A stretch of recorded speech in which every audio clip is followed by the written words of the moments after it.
Inside the stories that affect you. This is Inside KELOLAND. Good evening, I'm Sammy Bielen. Thanks for joining us. 1 month from tomorrow, Sioux Falls students will return to school. Before that can happen, the banquet needs your help. The organization is collecting school supplies to make sure every student is ready for the first day of class. On today's Inside KELOLAND, we're taking a look at which items are still needed and how you can help out. Another great way to help local kids is to buy a blizzard. Miracle Treat Day is on Thursday, and a lot of local Dairy Queens are stepping up to support the Children's Miracle Network. We'll show you just how easy it is to make miracles happen. But first, the Levitt at the Falls is off to a stronger than expected start. Take a look at these numbers. With nearly 1,500 people at each show just halfway through the season, around 20,000 people have enjoyed live music by the Falls. More than 100 acts have taken the stage, and there are a lot more shows in the works. Our first guest today is Nancy Halverson, the Executive Director at Levitt at the Falls. Welcome, Nancy. Thank you. So what is your reaction to these amazing numbers? It has been wonderful. You know, we knew that the community was excited, but when we keep seeing those crowds coming to the lawn and enjoying that music, it just makes it all worthwhile. And so you've had obviously a lot of success. Has there been any learning curves that you've had? It's the first season. So. Yeah, I think there's been a lot. Probably trying to figure out how to get the food trucks in and out has been tricky. It hasn't really been things associated with the music, luckily. Oh, good. It's been all the logistics, and especially worrying about weather. I think that's been the thing that has probably kept me up late at night. Sure, and you guys have always got an eye on that, right? Always. Yeah. We're always watching the radar and making sure, and we've got colored flags out to alert our audience. Oh, wow. Yeah. And so how do you decide whether or not a show can go on or if it needs to be canceled? Yeah, so we look at the radar carefully, and it really is about lightning. We can handle a little bit of rain, but if the lightning is coming, we have to make sure we give people about 30 minutes to clear. Nice. And you mentioned you haven't had any performance issues yet with the acts. So what kind of performers have we seen so far? You know, we've seen a little bit of everything. It's been amazing. We had the national tour of Flor de Toliache, which is the all-female mariachi that won Best Hispanic Music, so they were incredible. Ruthie Foster, of course, multi-Grammy Award nominated artist, was fantastic. It's just been a lot of fun. But now coming into the end of the season, we're actually 2/3 of the way done, which is unbelievable. Wow. We've got 10 more shows to go. We really start to focus on some of the world music. So we have Eleanor Dubinsky coming next week, and she performs in 3 different languages. Wow. We've got the High Kings coming from Ireland. They're one of the top Celtic bands in the world. And we've got Brûlé coming, which is, of course, local, but we love Brûlé, and we're so excited to support them and have them on our stage. And that's what's kind of interesting, is that it's not one genre. It seems to be anything you could possibly think of that is music. Absolutely. And that really is one of the charges that was given to us by the Levitt National Foundation, is they want us to curate a season that resembles our community. You know, so it was really important for us to have Brûlé on our stage and show the Native American music and the beauty that it's brought to our community. You know, and to have the Hispanic musicians. It's just so important that people see somebody who looks and sounds like them on our stage. And so the National Foundation, for those who don't know, explain the connection with that. Sure. So the National Foundation was started by Mortimer and Mimi Levitt. Mortimer was a very poor child. His father sold trinkets at Coney Island, and he would go to work with his dad every day and hear the music but not be able to afford a ticket. And he swore that if he ever made his fortune, he would make music free for everyone. And so that's what he's done, and we are very lucky to be the 8th Levitt venue in the country. It was a very competitive process, but they chose us. That's amazing. And so now you guys are even looking further ahead. You're planning for next year. We haven't even finished this year. Yeah, next year is coming already. We are planning for 2020, so actually on August 9th, before our concert, we will have a party right outside Bread and Circus. We're going to have a big outdoor street party, and we have Haley Steele, who was a finalist from The Voice, coming to the party. That will actually be a ticketed party, so people will buy a ticket to come in and have some great food and great music. And then we'll all go over to the Levitt Shell together to watch Farewell Angelina, who the headliner that evening, and they're considered one of the top 10 up-and-coming groups by Rolling Stone magazine. Wow. So they're going to be terrific too. And this is sort of a way to let the sponsors get to know you, because you need sponsors to put on these amazing free shows. Absolutely. The music will always be free, so we do have to earn money. You know, most nonprofits are about 50% earned, 50% contributed revenue. Sure. We're 90% contributed, so we're always looking for that community support to make it possible. Sure, and people can expect more than just music, correct? What else do you see out at the show? You know, we really want to use the lawn as a way to celebrate our whole community. So Lloyd Companies has stepped up and they sponsor the lawn so that we're able to have some of our fellow nonprofits on the lawn, and they can come out and have an information booth, or they can do activities for kids. The other night we had a professional hula hooper out doing hula hooping with kids. We've had our friends from the Therapy Dogs International out on the lawn, and all of these groups are supported by a donor to be on the lawn, supporting the Levitt and supporting their organization. Very cool. And remind people, when are the shows? What age groups are allowed? Just the details. So the shows are for everyone. That is the beauty of it. Completely free. They start on Thursday nights, usually with the headliner at 6:30. But the food trucks and all of that are open an hour before, so that starts at 6. Bring a blanket, bring your own chair, or rent a chair from us. Again, usually 2 to 3 food trucks on hand. JJ's is there, so you can buy an alcoholic beverage if you like. Or, of course, there's soda and lemonade and all that, too. Just come out and enjoy yourself. Bring a picnic, bring your family, enjoy the great music. Very cool. Thank you, Nancy. Thank you. Well, from the smooth sounds of jazz music to the sweet flavor of your favorite blizzard, everything you need to know about this year's Miracle Treat Day when we come back.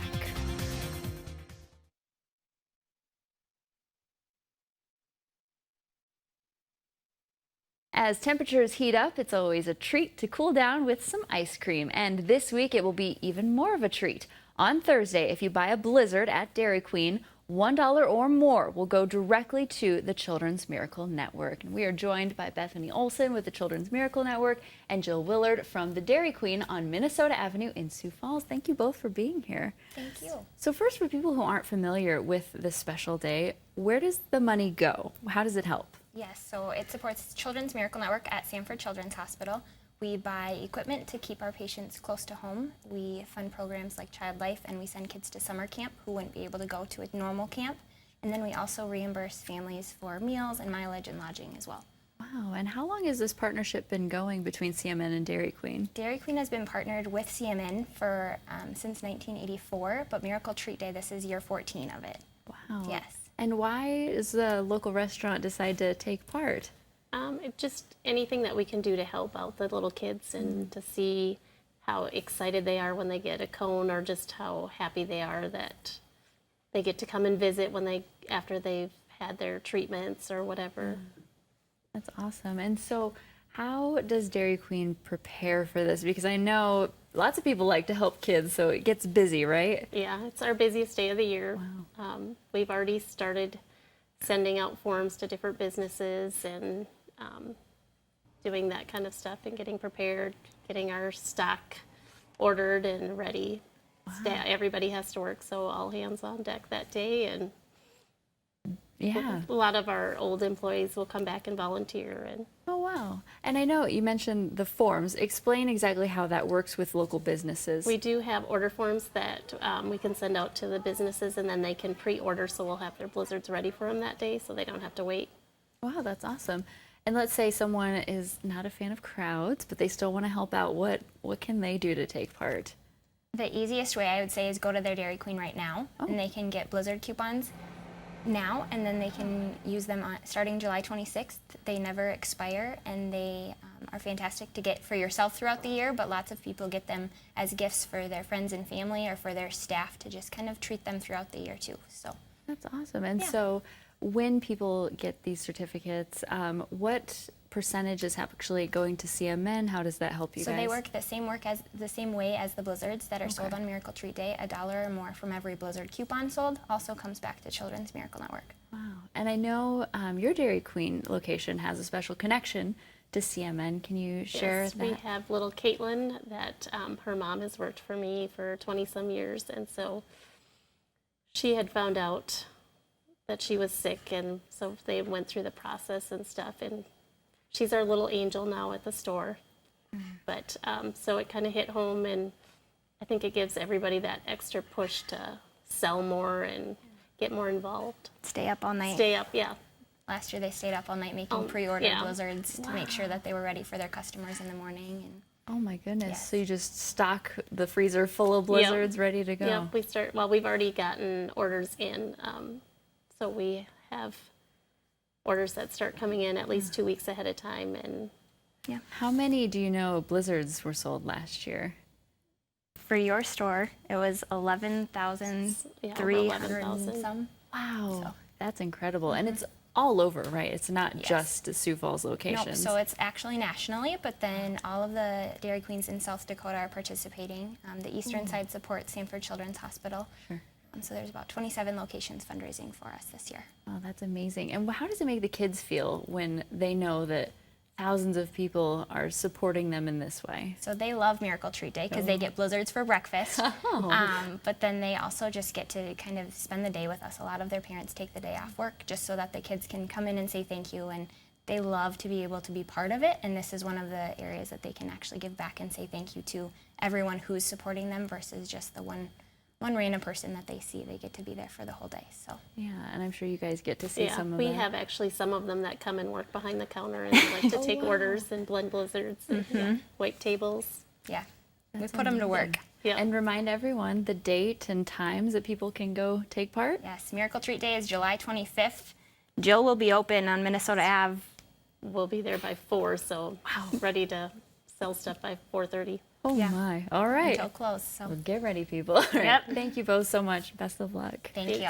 Well, another way to help local children is by donating school supplies to Project SOS. We'll take a look at which items are needed most and how you can help when Inside KELOLAND continues.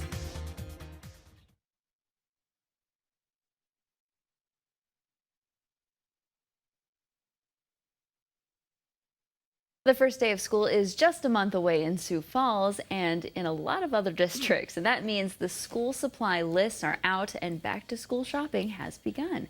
As you head to the store, you may want to pick up some extra supplies to help families who can't afford them. Our next guest is Madeline Shields with The Banquet, and she's here to talk about Project SOS.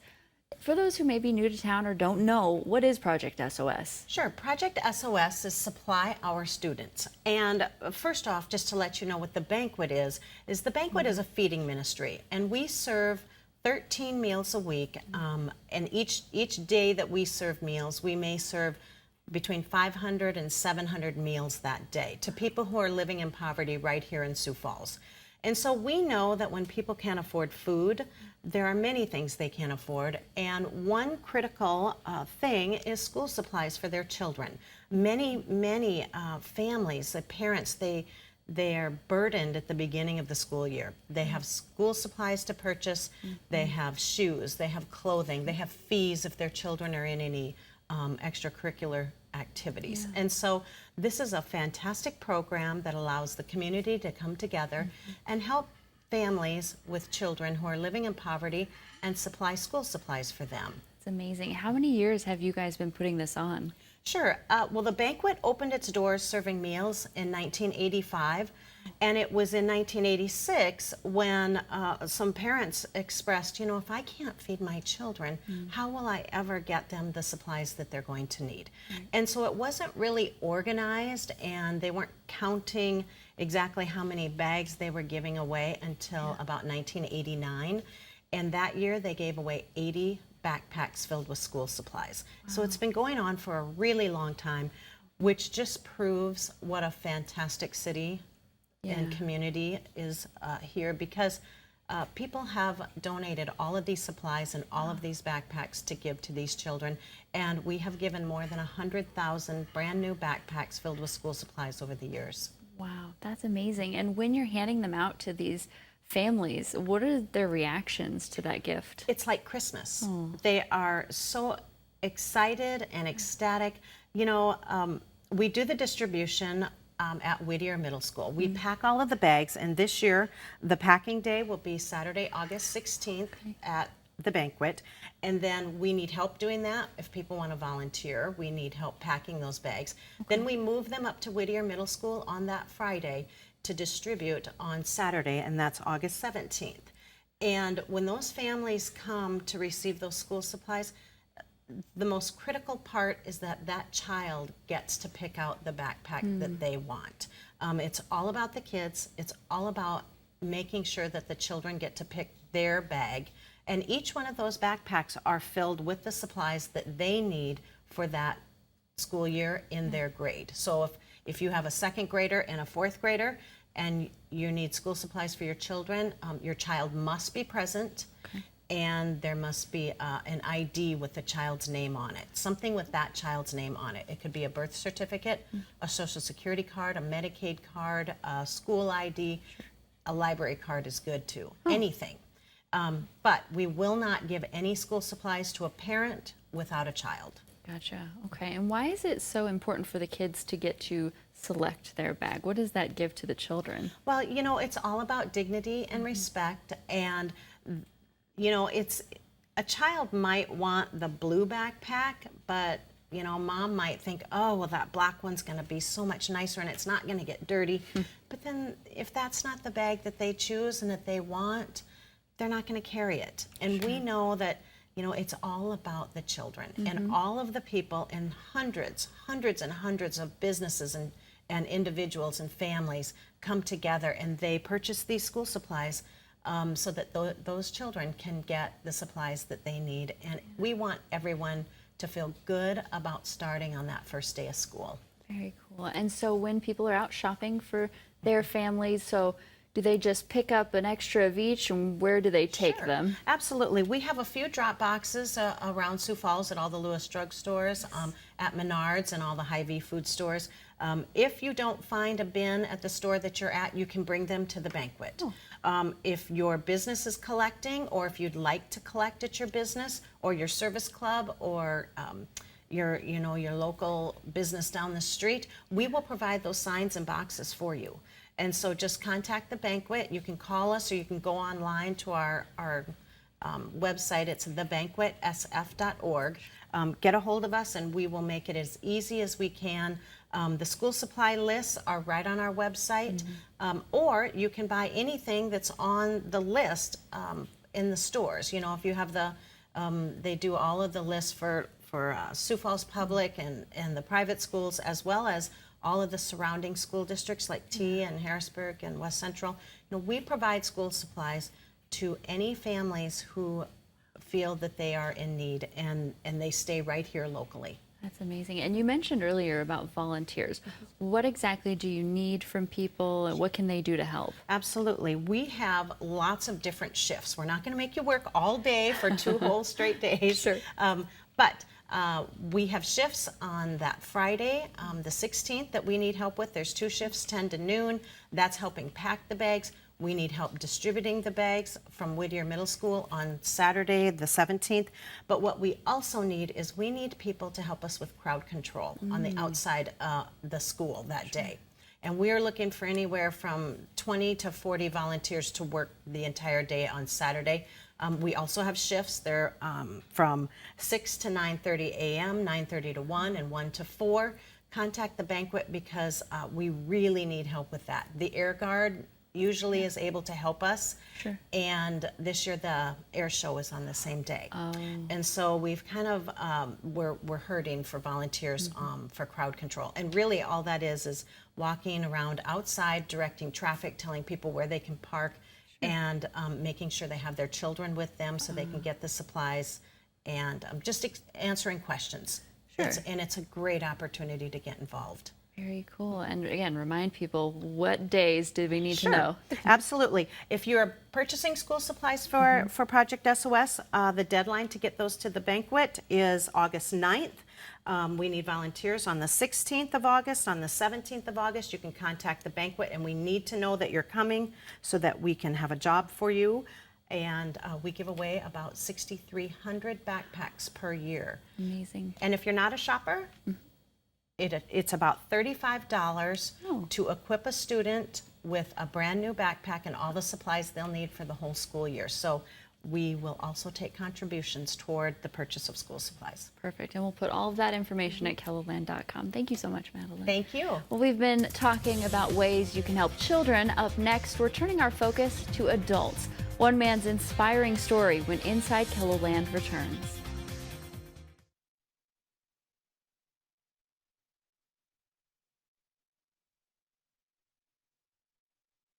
It takes a lot of work to become a business owner. You might just be surprised by the challenges one Sioux Falls man faced before he got the keys to his store. KELOLAND's Kelly Volk shows us how a nonprofit played a key role in helping him get there. Matt Ellis spends a good portion of his time at Safe Ship in Sioux Falls. Minimum of 45 to 50 hours a week. Running the packing and shipping place by himself gets to be a big workload. Yeah, beat the heat. Yep. Smart thinking. Still, he enjoys being a business owner. You know, I like the independence of it. But getting to this point wasn't easy. Ellis started drinking alcohol as a teenager. I don't know if I even made it a month or two before I got arrested for the first time. Ellis's struggles with alcohol continued for years. It just reaches a point where it was just, you know, enough's enough. I had put my family through hell.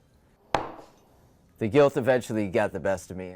After spending time behind bars, Ellis started his third stay at the St. Francis House, a transitional home in Sioux Falls. So I don't know if I ever really wanted to get better deep down inside until that point. Some people don't hit a home run on the first shot. They have to have a second or a third, or some people have had 7 or 8 because we just don't know when we're going to catch them. There's no cookie-cutter approach to helping someone get back on their feet, but there is one thing the St. Francis House gives all of its guests. Really, it's called tough love. The men and women at the St. Francis House have a set of rules they need to follow. They need to work for this. This is their life, but we're here to help them. We will help them get a job, but I'm not going to make them go to work every single day. If they're not going to go to work, that's a choice. But then they also can't stay here. It's the kind of structure Ellis needed in his life. You have to earn the privileges that you get there. Something he found out works in the real world. If I go to work every day and I show up on time and I'm doing my job well, I'm probably going to, you know, get a raise or I'm going to get promoted. So those are all simple life lessons that maybe just, you know, people with hard heads like me need to have beaten into their brain. The St. Francis House not only helped Ellis prepare himself for his career, but also overcome another obstacle in life. Ellis battled cancer in his tongue during his stay at the St. Francis House. Today, he's cancer-free. And it's nice to know that there's people out there that care about you, you know, aside from your family. Your family has to love you, I think. So when you can get people to love you for who you are and not just because they're your family, that means something to me. While Ellis spends a lot of time at this store these days, he finds some time for a little reflection. My favorite part of the day is that I get in my car and I drive around and I listen to music. And he remembers his journey from being a St. Francis House guest to a business owner. With Eye on KELOLAND, I'm Kelly Volk. You have a chance to help the St. Francis House by attending its annual dinner and auction on Monday. Tickets are free. You can find a link at KELOLAND.com. Good night.